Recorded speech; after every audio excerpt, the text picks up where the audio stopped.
ሰላም ጤና ይስጥልን ተመልካቾቻችን ከናሁ ቴሌቪዥን የሐምሌ 27 2018 ዓ.ም የምሽት ዜናዎቻችንን ወደ እናንተ የምናደርስበት ሰዓት ላይ እንገኛለን። ከዜናዎቹ ጋር አብራችሁም ቆየው ረዴት ጌታቸው ነኝ። አብራችሁም ቆዩ።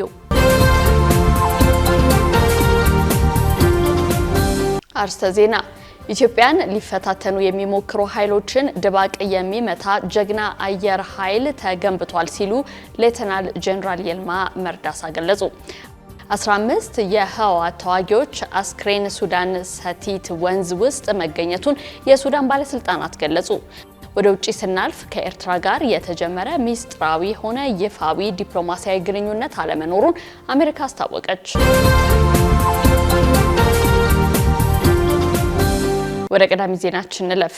ኢትዮጵያን ሊፈታተኑ የሚሞክሩ ኃይሎችን ድባቅ የሚመታ ጀግና አየር ኃይል ተገንብቷል ሲሉ ሌተናል ጄኔራል ይልማ መርዳሳ ገለጹ።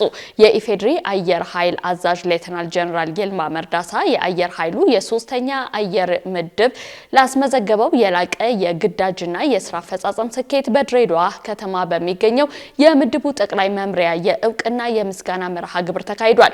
ሌተናል ጄኔራል ይልማ መርዳሳ በዚሁ ወቅት እንዳሉት መከላከያ ሰራዊት በሰው ኃይልና በቴክኖሎጂ ከፍተኛ ለውጥ እያደረገ ይገኛል።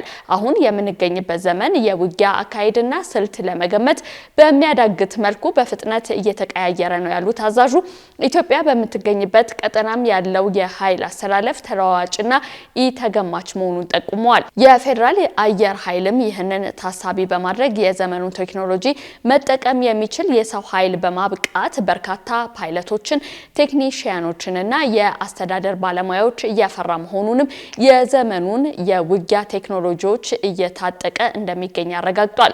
ሶስተኛ አየር ምደባም የሪፎርሙ አካል በመሆን በርካታ ስራዎችን በማከናወን ልዩ ታሪክ ያለው መሆኑንም አንስተዋል። ምድቡ ኮሎኔል በዛብህ ጴጥሮስና ኮሎኔል ባጫ ሁንዴሳ የመሳሰሉ በርካታ ጀግኖችን ያፈራ መሆኑን አስታውሰው አሁንም ያንን የጀግንነት ታሪክ እያደረሰ በርካታ ተተኪ ወጣት በራሪዎችን በአጭር ጊዜ በጥራትና በብዛት እያፈራ ይገኛል ነው ያሉት። የሚለወጠውን የውጊያ አውድና የኃይል አሰላለፍ በመገንዘብ አመራሩና ሰራዊቱ ራሱን ከጊዜው ጋር ማዘመን እንዳለበት አስገንዝበዋል።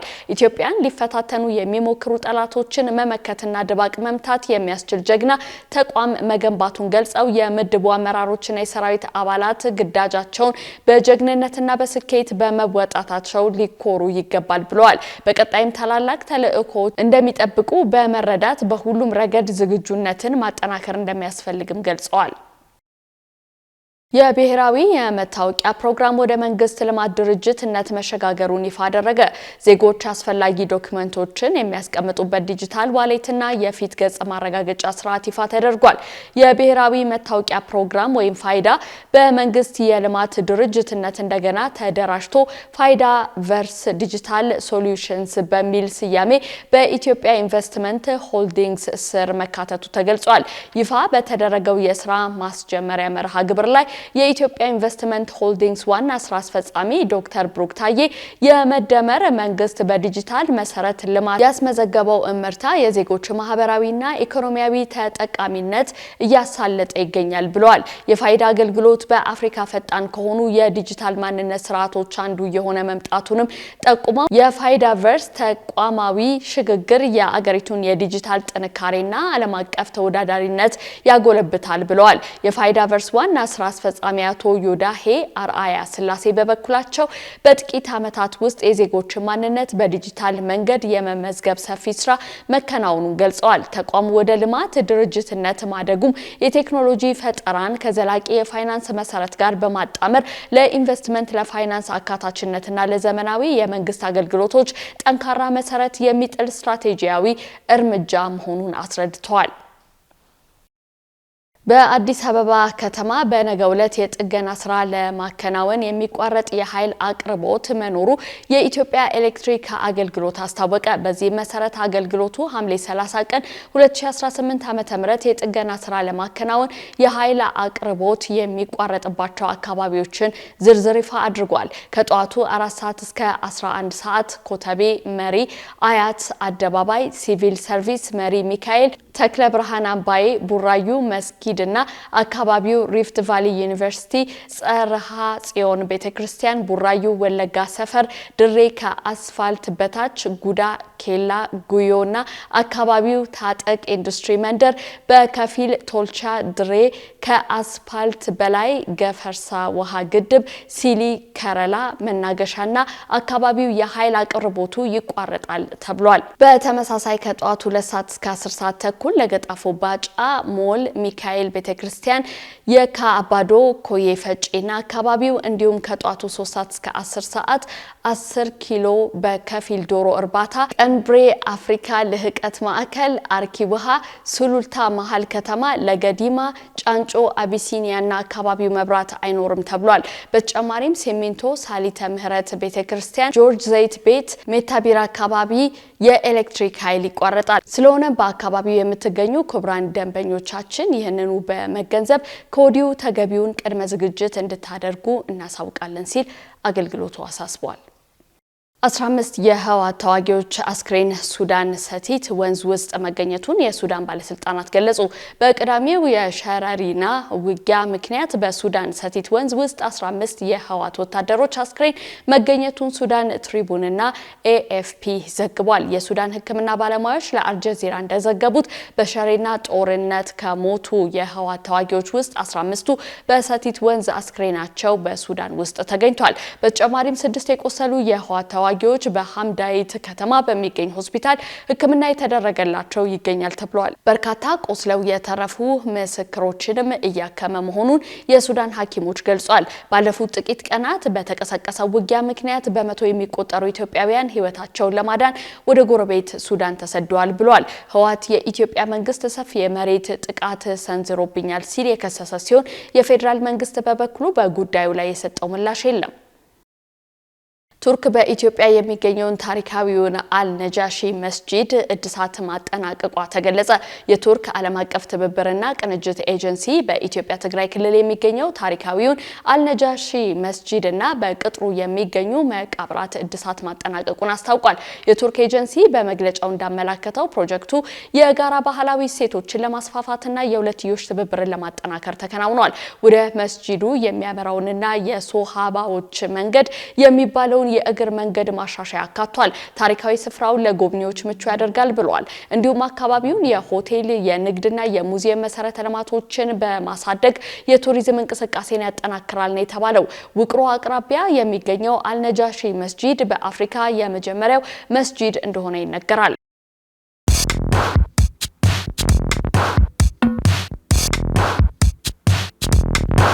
የማድረስ አገልግሎት የወደፊት ዕጣ ፈንታ እዚህ ደርሷል። በትሩዝ የታገዘም ትሩዝ ዴሊቨሪን እናስተዋውቆ። የኛ 100% የኤሌክትሪክ ሞተሮች ለአካባቢ ተስማሚ ብቻ አይደሉም፣ ፈጣን፣ ጸጥተኛና አስተማማኝም ናቸው። ያለምንም ጫጫታ፣ ያለምንም ጭስ የእርስዎ ጥቅል በሰዓቱ ይደርሳል። በቀጥታ ክትትል ላይፍ ትራኪንግ ሁሉንም ነገር ይቆጣጠሩ። ጥቅሎ እስከ ደጃፎ ድረስ ያለውን እንቅስቃሴ በቀጥታ ይመልከቱ። ደህንነት ቅድሚያ የምንሰጠው ጉዳይ ነው። በእኛ የተቀባይ ማረጋገጫ ሪሲቨር ኮንፈርሜሽን ዘዴ ጥቅሎ በትክክለኛው እጅ መግባቱ እናረጋግጣለን። እርስዎ ያረጋግጣሉ፣ እኛም እናስረክባለን። እገዛ ይፈልጋሉ? ቡድናችን ሁልጊዜ በ8194 ዝግጁ ነው።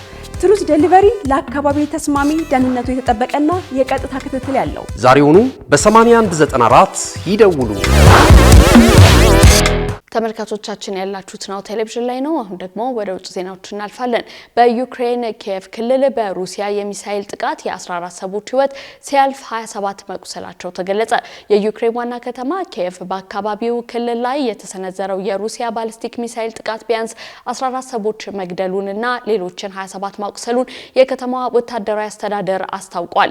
ማለዳ ላይ የተፈጸሙ ጥቃቶች በዚህ ሳምንት መጀመሪያ ላይ በዩክሬንና በሩሲያ በተለያዩ ጥቃቶች ቢያንስ 27 ሰዎች ከተገደሉ በኋላ የመጡ ሲሆን የ5 ዓመታት እድሜ ያስቆጠረው ግጭት የመቀዝቀዝ ምልክት አያሳይም ተብሏል። የኪየቭ ወታደራዊ አስተዳደር ከእኩለ ሌሊት በኋላ በጀመረው ጥቃት 7 ቦታዎች ጥቃት ደርሶባቸዋል ብሏል። የከተማዋ ከንቲባ በቴሌግራም ገጻቸው ላይ አሁንም በፍርስራሹ ስር ሰዎች ሊኖሩ ይችላሉ፣ የፍለጋና የማዳን ስራዎች እየተከናወኑ ነው ሲሉ ጽፈዋል።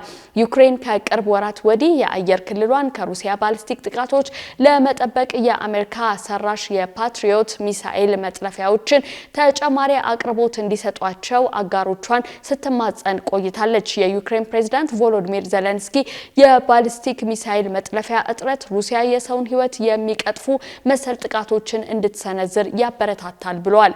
ዜሌንስኪ ባለፈው ማክሰኞ ከአሜሪካው ፕሬዝዳንት ዶናልድ ትራምፕ ጋር የተገናኙ ሲሆን ዓላማውን በከፊል ዋሽንግተንን የፓትሪዮት ሚሳኤሎችን በሀገር ውስጥ ለማምረት የሚያስችል ፈቃድ እንድትሰጥ ለመጠየቅ ነበር። የተባበሩት መንግስታት የሰብአዊ መብት ታዛቢዎች ሩሲያ በየካቲት 2022 ጎረቤቷ ላይ ሙሉ በሙሉ ወረራ ከፈጸመችበት ጊዜ ጀምሮ ከፍተኛ ደረጃ ላይ የደረሰውን የሲቪል ተጎጂዎች ቁጥር መጨመር ስጋታቸውን ገልጸዋል። በመጨረሻም ከኤርትራ ጋር የተጀመረ ሚስጥራዊም ሆነ ይፋዊ ዲፕሎማሲያዊ ግንኙነት አለመኖሩን አሜሪካ አስታወቀች። የትራምፕ አስተዳደር ከወራት በፊት በአስከፊ የሰብአዊ መብት አያያዟ ከዓለም ተገልላ ከቆየችው ኤርትራ ላይ ተጥለው የነበሩ ማዕቀቦችን ማንሳቱ ይታወሳል። ይህንን ተከትሎ አሜሪካ አንድ የአፍሪካ ቀንድ አገር ጋር ድርድር እያደረገች ወይም ሚስጥራዊ ስምምነት ለመድረስ እየሞከረች ነው መባሉንና ሀገሪቱ ኤርትራ አለመሆኗን የፕሬዝዳንት ትራምፕ ከፍተኛ አማካሪ አስተባብለዋል። አሜሪካ በአፍሪካ ቀንድ ሀገራት ላይ የጀመሩት ዲፕሎማሲያዊ ግንኙነት ከኤርትራ ጋር እንዴት ሊያያዝ ቻለ? ማርቆስ ጎዴቦ ዝርዝሩ እንደሚከተለው አዘጋጅቶታል። ከኤሪትሪያ ጋር የተጀመረ ሚስጥራዊም ሆነ ይፋዊ ዲፕሎማሲያዊ ግንኙነት የለኝም ስትል አሜሪካ ማስተባበያ ሰጥታለች። የትራምፕ አስተዳደር ከወራት በፊት በአስከፊ የሰብአዊ መብት አያያዟ ከዓለም ተገላ ከቆየችው ኤሪትሪያ ጋር ተጥለው የነበሩ ማዕቀቦችን ማንሳቱ ይታወሳል። ይህንን ተከትሎ አሜሪካ አንድ የአፍሪካ ቀንድ አገር ጋር ድርድር እያደረገች ወይንም ሚስጥራዊ ስምምነት ለመድረስ እየሞከረች ነው የሚሉ ሀሳቦች በስፋት ተነስተው ቆይተዋል። ይሁን እንጂ ይህ መባሉና ከአሜሪካ ጋር ድርድር እያደረገች ያለችው የአፍሪካ ቀንድ ሀገር ኤሪትሪያ አለመሆኗን የፕሬዝዳንት ትራምፕ ከፍተኛ አማካሪ አስተባብለዋል። ለመሆኑ አሜሪካ በአፍሪካ ቀንድ ሀገራት ላይ የጀመረችው ዲፕሎማሲያዊ ግንኙነት ከኤርትራ ጋር እንዴት ሊያያዝ ቻለ? ይህ የበርካቶች ጥያቄ ሆኗል። በመካከለኛው ምስራቅ የተከሰተውን ጦርነት ተከትሎ የዓለም ወሳኝ የንግድ ሸቀጦች የዝውውር መስመር በሆነው ቀይ ባህር ላይ ስጋቶች ተደቅነውበታል። የሆርሙዝ ወሽመጥ እንዲሁም የባቤል መንደብ ወደብ በኢራንና በሁቲ አማጽያን ሲዘጉና ኢላማ ሲደረጉ መቆየታቸውም ይታወሳል። ለዚህም አሜሪካን ጨምሮ በቀይ ባህር ላይ አማራጭ መስመር ፍለጋ አይናቸውን እያማተሩ የሚገኙ ሀገራት በርካቶች ናቸው። ለዚህም በአፍሪካ ሀገራት ላይ በተለይም የአፍሪካ ቀንድ ሀገራት ላይ ትኩረት ማድረጋቸውን ጉዳዩን በቅርበት የሚከታተሉ የዲፕሎማሲ ልሂቃንን በመጥቀስ ዓለም አቀፍ መገናኛ ብዙሃን ሲዘግቡት ቆይተዋል።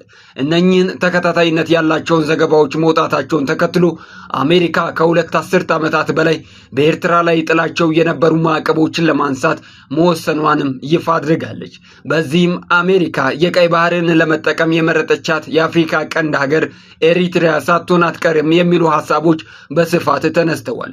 ሆኖም የትራምፕ አስተዳደር በጉዳዩ ዙሪያ ምላሽ ሰጥቶበታል ሲል ቢቢሲ ይዞት በወጣው ዘገባ አስነብቧል። አሜሪካ አንድ የአፍሪካ ቀንድ ሀገርን በተመለከተ ከኤርትራ ጋር ድርድር እያደረገች ወይንም ሚስጥራዊ ስምምነት ለመድረስ እየሞከረች ነው መባሉን የፕሬዚደንት ትራምፕ ከፍተኛ አማካሪ ማሳድ ቦሎስ አስተባብለዋል። የአሜሪካው ፕሬዚደንት የአረብና የአፍሪካ ጉዳዮች ከፍተኛ አማካሪ ማሳድ ቦሎስ በኤክስ የማህበራዊ ትስስር ገጻቸው ላይ ባሰፈሩት ጽሑፍ አሜሪካ ከኤርትራ ጋር በመሆን በየትኛውም የቀጠናው አገር ላይ እንደማታሴር ገልጸዋል። አማካሪው እንዳሉት ከሆነ አሜሪካ ከአንድ የቀጠናው ሀገር በተቃራኒ ከኤርትራ ጋር ድርድር እያደረገች ነው ወይንም ሚስጥራዊ ስምምነት ለመድረስ እያሰበች ነው መባሉ ፍጹም ሐሰት ነው በማለት አስፍረውታል። ማሳድ ቦሎስ በኤክስ ጽሑፋቸው ላይ አሜሪካ ከኤርትራ ጋር ግንኙነት እያደረገች መሆኑን በተመለከተ ሐሳቡ ከማን እንደተሰነዘረና የቀጠናው አገር የተባለው ማን እንደሆነ በስም አልጠቀሱም። ጨምረውም እንዲህ ያለ ስምምነት አለመኖሩንና ይህንንም በተመለከተ ንግግር እየተደረገ አለመሆኑን ገልጸው የአሜሪካ ዲፕሎማሲ ግንኙነቶች ዓላማ በአፍሪካ ቀንድ ዘላቂ ሰላም እንዲሰፍን ማድረግ ብቻ ነው ብለዋል።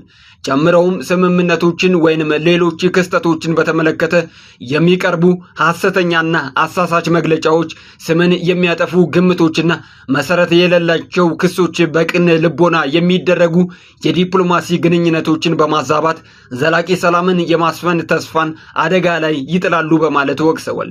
መንግስታቸው ለአፍሪካ ቀንድ ሰላም ከግብጽ ከኤርትራና ከኢትዮጵያ ጋር ዲፕሎማሲያዊ ግንኙነትን መከተሉን እንደሚቀጥል የጠቀሱት ቦሎስ የሀገራቸው ዋነኛ ትኩረት የቀጠናው ዘላቂ ሰላም መሆኑን አመላክተዋል። የፕሬዚዳንት ዶናልድ ትራምፕ ከፍተኛ አማካሪ እንዲህ ያለውን ማስተባበያ በማህበራዊ ሚዲያ ላይ ሲጽፉ ባለፉት 2 ሳምንታት ውስጥ ይህ ለሁለተኛ ጊዜ ነው። የአሜሪካ ከፍተኛ ዲፕሎማት ከ2 ሳምንት በፊት ካይሮ ውስጥ ከኢትዮጵያ አንጻር የጋራ ትብብር ከመሰረቱት ከግብጽ ከኤርትራና ከሶማሊያ የውጭ ጉዳይ ሚኒስትሮች ጋር ውይይት ካደረጉ በኋላ ውይይታቸው ጸረ ኢትዮጵያ ዓላማ እንደነበረው አሳውቀው ነበር። አሁንም ባለስልጣናት አይጠቀሱት እንጂ አሜሪካ ከቀጠናው ሀገራት አንዷን በተመለከተ ከኤርትራ ጋር ንግግር ወይንም ሚስጥራዊ ግንኙነት እያደረገች ነው ሊባል የሚችለው ግንኙነታቸው ተበላሽቶ ወደ ግጭት ሊያመራ ይችላል ከተባለው ከኢትዮጵያ አንጻር ሊሆን እንደሚችል ይገመታል። የአሜሪካው ፕሬዚደንት የአረብና የአፍሪካ ጉዳዮች ከፍተኛ አማካሪ ማሳድ ቦሎስ ካይሮ ውስጥ ውይይት ካደረጉ በኋላ ባለፈው ሳምንት በኤክስ ገጻቸው ላይ ባሰፈሩት ጽሑፍ ከሀገራቸው የውጭ ጉዳይ ሚኒስትሮች ጋር ያደረጉት ንግግር ተገቢ ያልሆነ ገጽታ ተሰጥቶት ተዘግቧል ሲሉ ተቃውመውታል። ከኤርትራ የውጭ ጉዳይ ሚኒስትር ኦስማን ሳለህ፣ ከግብጽ የውጭ ጉዳይ ሚኒስትር ባድር አብደላቲ እንዲሁም ከሶማሊያ የውጭ ጉዳይ ሚኒስትር አብዲል ሰላም አብዲ አሊ ጋር ካይሮ ውስጥ በተናጠል የተገናኙት ከፍተኛ አማካሪው ስለ አፍሪካ ቀንድ ሰላም፣ ደህንነትና መረጋጋት መነጋገራቸውን በወቅቱ ገልጸው ነበር። በዚያው ወቅት የግብጽና የኤርትራ ውጭ ጉዳይ ሚኒስትሮች ካይሮ ላይ ከተገናኙ በኋላ ቀይ ባህር ደህንነትና አስተዳደር የሚመለከተው የጠረፉን አገራት ብቻ እንደሆነ በመግለጽ ኢትዮጵያ ካነሳችው የባህር በር የማግኘት ጥያቄ አንጻር አቋማቸውን አሳውቀው ነበር። ከኢትዮጵያ ጋር በታላቁ ህዳሴ ግድብ ምክንያት የምትወዛገበው ግብጽ የኢትዮጵያ የወደብ ጥያቄ ስጋት የፈጠረባት ኤሪትሪያና ኢትዮጵያ ከሶማሌላንድ ጋር የመግባቢያ ስምምነት ከደረሰች በኋላ ውዝግብ ውስጥ ገብታ የነበረችው ሶማሊያ ከ2 ዓመት በፊት የጋራ ትብብር ፈጥረው እንደነበር ይታወሳል። የሶስቱ ሀገራት የውጭ ጉዳይ ሚኒስትሮች ካይሮ ላይ መገናኘታቸውን ተከትሎ የአሜሪካው ከፍተኛ ዲፕሎማት ማሳድ ቦሎስ ከሚኒስትሮቹ ጋር መገናኘታቸውን በመጥቀስ ውይይቱ ከኢትዮጵያ በተቃራኒ የተደረገ መሆኑን የሚያመላክቱ ዘገባዎች ተሰምተዋል። ነገር ግን የፕሬዚዳንት ትራምፕ ከፍተኛ አማካሪ በኤክስ ገጻቸው ላይ በሰጡት ምላሽ ዘገባዎቹን ሐሰተኛና አሳሳች በማለት የአሜሪካን ዲፕሎማሲ ተገቢ ባልሆነ ሁኔታ አቅርበዋል ብለዋል። ዘገባዎቹ አሜሪካ በአፍሪካ ቀንድ ጸረ ኢትዮጵያ ትብብርን ለመደገፍ ሙከራ እንደምታደርግ ተደርጎ መቅረባቸው የተዛባ መሆኑን በመግለጽም ይህም ትክክል ያልሆነና አላስፈላጊ ማጋጋል ነው በማለት ወቅሰውታል። የአሜሪካ መንግስት የአፍሪካና የአረብ ጉዳዮች ከፍተኛ አማካሪው ጨምረውም ሀገራቸው ከኢትዮጵያና በአፍሪካ ቀንድ እንዲሁም በቀይ ባህር ቀጠና ከሚገኙ ሁሉም ሀገራት ጋር በጋራ ጉዳዮች ላይ እንደምትሰራ ገልጸዋል። በዚህም ከአንድ የቀጠናው አገር ጋር የሚደረግ ግንኙነት ከሌላው አገር ጋር መቃረን ማለት እንዳልሆነ የጠቀሱት ማሳድ ቦሎስ የአሜሪካ ዲፕሎማሲ ተቀናቃኝ ቡድኖችን መፍጠር ወይንም ልዩነቶችን ማስፋት ሳይሆን ግጭቶችን በማስወገድ ዘላቂ ሰላምና መረጋጋትን ለመፍጠር በገንቢ ሁኔታ መስራት ነው ብለዋል። የአሜሪካው ከፍተኛ ዲፕሎማት ቦሎስ ከግብጽ፣ ኤሪትሪያና ሶማሊያ የውጭ ጉዳይ ሚኒስትሮች ጋር ከተገናኙ በኋላ ሐምሌ 12 ቀን 2018 ዓ.ም በኤክስ ገጻቸው ባሰፈሩት መልእክት ከባለስልጣናቱ ጋር ያደረጉት ውይይት ፍሬያማ ነበር ብለዋል። የኢትዮጵያ የባህር በር የማግኘት ፍላጎት ይፋ መሆኑን ተከትሎ ሁለቱ ሀገራት ቀይ ባህር ከዳርቻው ሀገራት ብሔራዊ ደህንነት ጋር ቀጥተኛ ትስስር እንዳለው በመጥቀስ የቀይ ባህር አጎራባች ያልሆነ አካል ቀይ ባህርን በሚመለከቱ ጉዳዮች መግባት የለበትም ማለታቸው ይታወሳል። ኢትዮጵያ የባህር በር ፍላጎቷን ይፋ ካደረገች በኋላ ግብጽ ከበባ በሚመስል መልኩ እየተንቀሳቀሰች ነው ሲል የኢትዮጵያ የውጭ ጉዳይ ሚኒስቴር በይፋ መግለጹ ይታወቃል። ግብጽ፣ ኤሪትሪያና ሶማሊያ ከ2 ዓመት በፊት የጋራ ትብብር አስመራ ላይ የመሰረቱ ሲሆን በወቅቱ ግብጽ ኢትዮጵያ በገነባችው የህዳሴ ግድብ፣ ኤርትራ ኢትዮጵያ ባነሳችው የባህር በር ጥያቄ እንዲሁም ሶማሊያ ኢትዮጵያ ከሶማሌላንድ ጋር በፈጸመችው የመግባቢያ ሰነድ ምክንያት ተቃቅረው ነበር። ካሽጎ በየትኛውም ዓለም ሆነው በማንኛውም ሰዓት ለወገኑ የሚደርሱበት ፈጣን የገንዘብ መላኪያ ተከፈተሎ።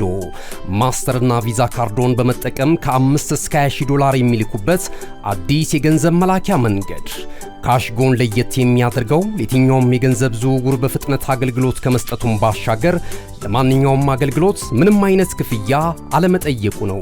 በሀገራችን ታሪክ ገንዘብን ከውጪ ወደ ሀገር ቤት በማስተላለፍ በመተግበሪያ መልክ አገልግሎት መስጠት የጀመረው የመጀመሪያው ሀገር በቀል የገንዘብ መላኪያ ዘዴ ካሽጎ ከ4500 በላይ ባሉ የባንክ ቅርንጫፎች አገልግሎት እየሰጠ ይገኛል።